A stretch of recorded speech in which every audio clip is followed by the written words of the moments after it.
You better get out of that wheelchair fast, or you're gonna die. From behind me, desperately trying to stop the accelerating wheelchair, I can hear the cheerful voice of Tyler. I frantically pulled the brake of the wheelchair with my hands.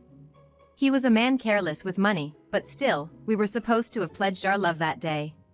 While struggling on the unstoppable wheelchair, anger welled up in me more than sadness. Ah! Thud, the wheel got caught in something, and I was thrown from the wheelchair. A large noise echoed behind me, and I lost consciousness as it was. And the next day, when I woke up, I was in a hospital room. Looking to the side, Tyler was crying on the next bed. After a while, noticing that I was looking, Tyler started talking with a flattering smile. Amy, you're okay. I'm glad. I got hit by a car there and my leg. Getting more and more emotional, Tyler pulled off the blanket. There was Tyler's body, with only one leg attached. Hey, you're gonna help me, right? We're married, aren't we? I refuse. Huh? Not thinking I would refuse, Tyler is dumbfounded. Who's gonna help, huh? I decided to vent all my thoughts. My name is Amy Moore. I'm a 45-year-old illustrator. I liked being active when I was young, and I even participated in national swimming competitions during my student days. Even as a working adult, I enjoyed various sports without change, but about 2 years ago, I got a certain disease, and I can no longer put strength into my left leg. I did not hear the diagnosis directly, but with a leg that has little to no sensation, I cannot walk, and now I am living in a wheelchair. My husband Tyler is a year older, and we met at a group date. My house was originally wealthy, and my father was a well-known company president in society. So many people, both men and women, wanted to get in on that windfall. Actually, my father has never favored me or my siblings, and while it might have been a privileged environment, there's no return for pleasing me. But still, many people thought so and approached me, and I was sick of it. In the midst of that, only Tyler seemed to look at me, not the money, and our relationship developed. Our dates were picnics and mountain climbing, and anniversaries were at each other's homes. We were happily nurturing our love, and around the time we entered our 3rd year of dating, we got married. Our new home was very close to my in-laws' house, and they adored me. Especially my father-in-law, with whom I shared a love for sports, and we often went to watch games together. We had been married for 10 years, hadn't been blessed with children, but we were still living happily. However, as soon as I started my life in a wheelchair, Tyler's attitude completely changed. He began to demand, as a matter of course, that my family pay for the cost of making our home accessible and for arranging a helper. Of course, my father didn't pay for that. I was originally planning to cover it with my savings and future salary. When I told this to Tyler, an unexpected reply came back. Then the inheritance will decrease, won't it? What do you mean? My illness was not supposed to be life-threatening. Even so, why do I have to be told about an inheritance? Startled by my voice, Tyler suddenly began to speak in a coaxing tone. No, sorry, I made a mistake. Your savings, right? See, I thought we gonna need a lot from now on. I was not convinced by Tyler's poor excuse, but since he hated reducing our marital assets extremely, I reluctantly told myself that maybe it's just his stinginess again. After that, Tyler often mentioned inheritance or insurance. Gradually, he stopped making excuses and started suggesting things like, let's switch to a more expensive insurance. I found myself unable to understand Tyler anymore. In the end, despite Tyler's objections, I decided to use the savings I had accumulated before marriage and that year's bonus to fund the renovations. And I decided to request a housekeeping service company about 3 times a week. With the house made accessible, I was able to do the housework even in a wheelchair, so 3 times a week was enough. The person in charge was an older woman with a good demeanor, and it became my pleasure to have tea with her during breaks. However, it seemed that Tyler didn't like the woman in charge, and he often complained. The way she folded the laundry was different, the order in which she arranged the washed dishes was different, and sometimes he even felt the taste of the food was different. All of these were such nitpicks that could be called fault-finding, and one day I finally exploded in anger. Why do you say such rude things? Huh? It's true, right? She's getting money for such a shoddy job. The world is being taken for granted. Besides, it's weird to pay for housework. Have her do it for free. There's no way that can happen. Tyler was momentarily taken aback by my ferocity, but he soon began to smirk. And then he said something unbelievable. "If you insist, then fine," he said. "I'll deduct the same amount we're paying her from our living expenses." What? I felt dizzy with Tyler's incomprehensible decision. We have been paying the in-charge woman about $1,000 a month. Half of that amount I had been contributing by adding to the living expenses from my own savings. But now, Tyler said he was going to put that $1,000 into his own allowance instead of the living expenses. Our living expenses were already stretched thin, so if Tyler didn't contribute, I would have to make up the difference. In other words, my own out-of-pocket contribution would go from $500 to $1,500, basically tripling. Holding my temple strongly, I answered. If you deduct $1,000, your contribution to the living expenses becomes $500. Where do you think I'm gonna find the extra $1,000? Well, it's your whim, so you should pay for it. You're earning, aren't you? Unbelievable. It's true that after falling ill, I had bravely gone independent and was succeeding. But my income was just a bit higher than when I was a company employee. If I had to deduct another $1,000, I wouldn't be able to save any money. However, Tyler showed no signs of backing down. Fine, but promise me one thing. Make sure you save that $1,000 properly. Got it. With Tyler cheerfully agreeing, I felt nothing but anxiety. And that anxiety soon proved to be well-founded. Tyler stopped complaining about the housework agency. But correspondingly, Tyler stopped doing any housework. Hey, even though we're asking the housework agency, we should do the daily chores. Huh? What are you talking about? We're paying them, so let them do it. Tyler began to leave the house more often. There was no conversation, and on the rare occasions when we met, he made a disgusted face. The word divorce started floating in my mind. Hey, wanna go see the cherry blossoms in the botanical garden? Cherry blossoms? We had been living with minimal conversation for 2 months. It was early spring. Suddenly, Tyler said this, leaving me baffled. Smiling, Tyler continued to talk to me, who was at a loss. Recently, we've just been passing by each other, right? I thought I'd like to have a little talk while looking at the beautiful flowers. Well, okay then. All right, let's go.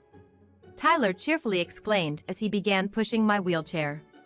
The trivial conversation after so long eased my weary heart a bit.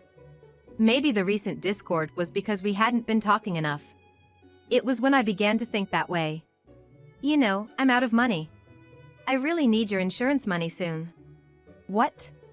Along with Tyler's unheard voice, my wheelchair was pushed vigorously and began to descend the slope on its own. Unable to understand the situation, I panicked. Still, I desperately reached for the brake. You better get out of that wheelchair fast, or you're gonna die. From behind me, as I tried desperately to stop the accelerating wheelchair, Tyler's merry voice echoed. Desperately, I pulled the wheelchair brake with my hand. He was a man careless with money, but we were supposed to have vowed love that day. As I struggled atop the uncontrollable wheelchair, anger bubbled within me more than sadness. Ah!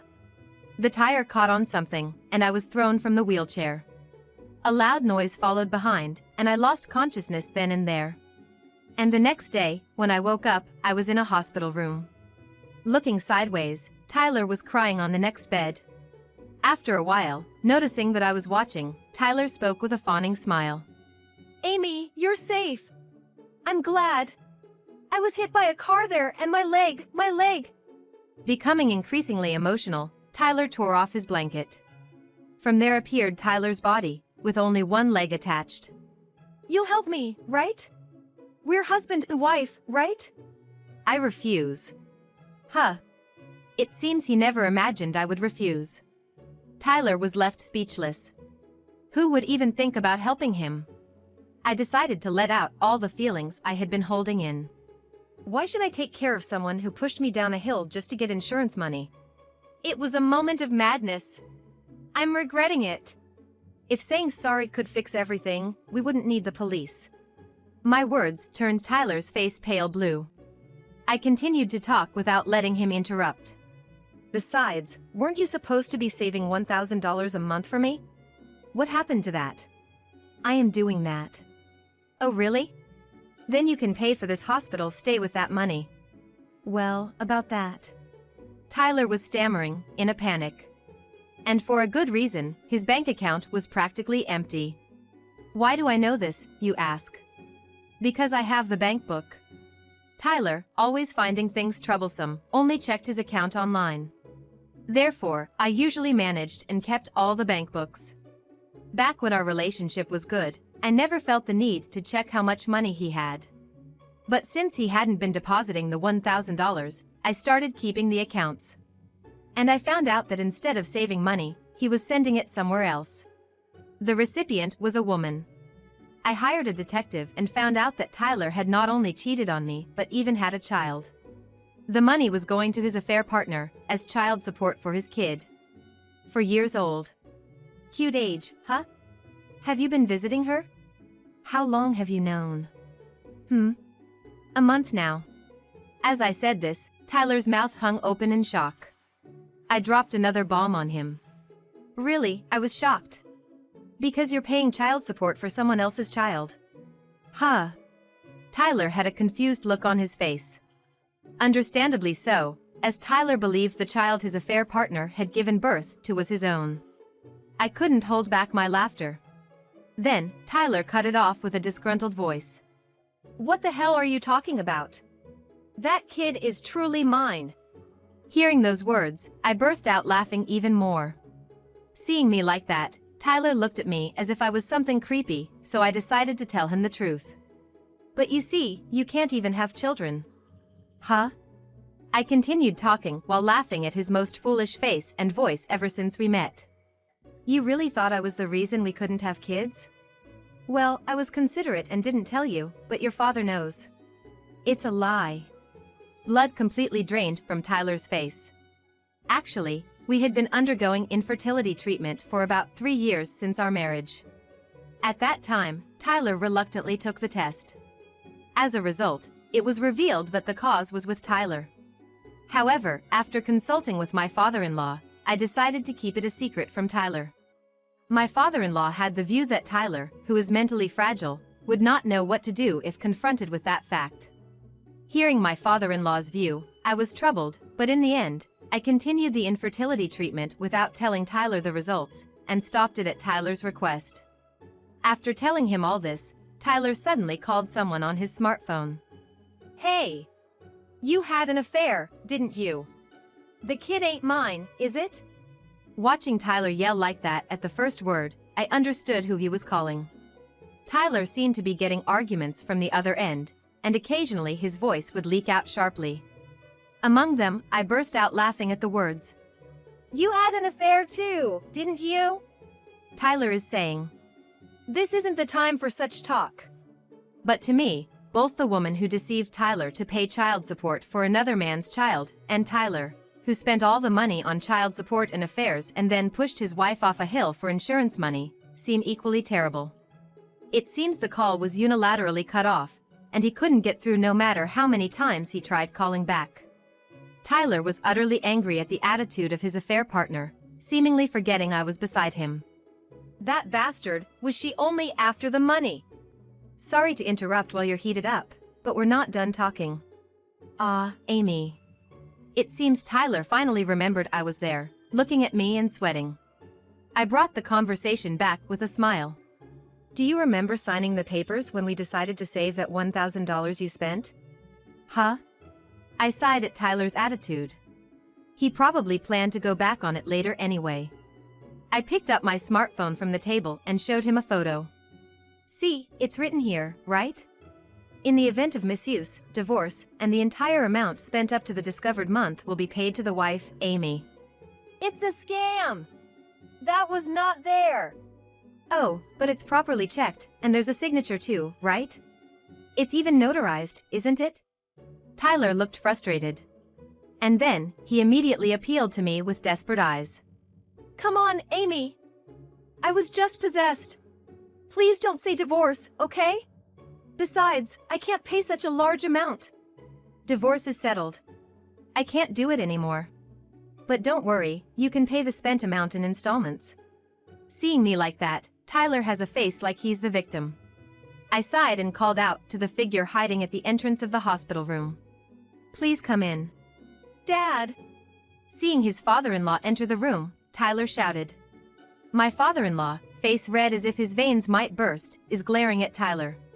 This is the end of our relationship. Huh? What are you talking about? My father-in-law glared at Tyler and came over to me to apologize. I'm truly sorry. I won't ask for forgiveness, and it's fine if you don't. Please file a complaint. I'm really glad Amy is safe.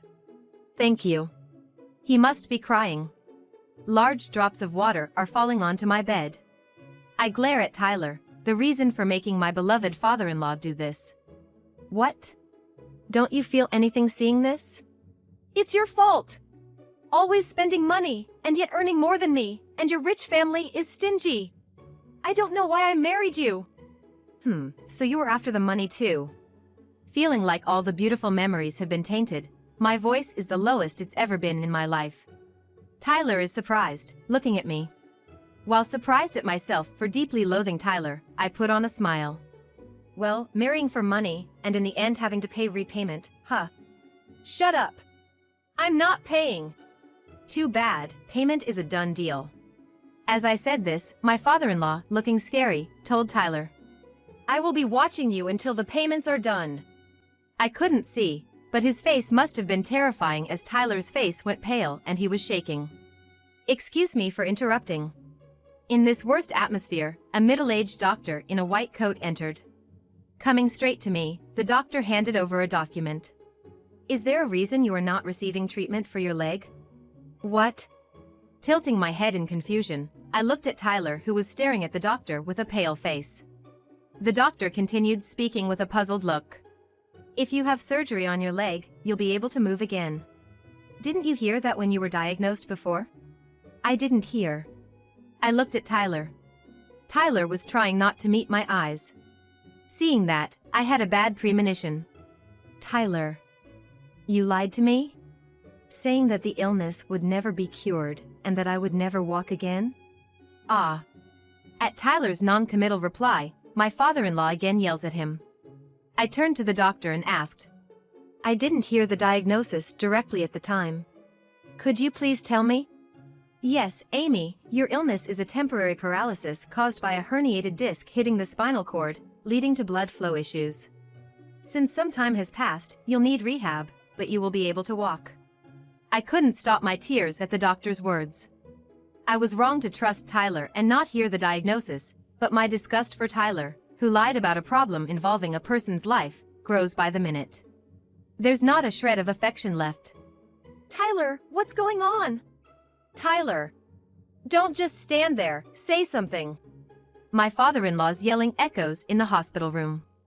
Tyler's shoulders shudder, and he suddenly starts crying.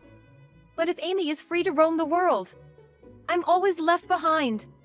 If she's in a wheelchair, she will always stay home, and she won't try to have more fun than me, right? So. What? Your selfish jealousy has forced me to live in a wheelchair for 2 years? Knowing I could have surgery to eliminate the pain and paralysis, and you kept silent? That's the worst. At my words, Tyler hangs his head in exhaustion. I look at him with cold eyes. Both the doctor and my father-in-law seem angry at Tyler for selfishly denying me my chance for treatment.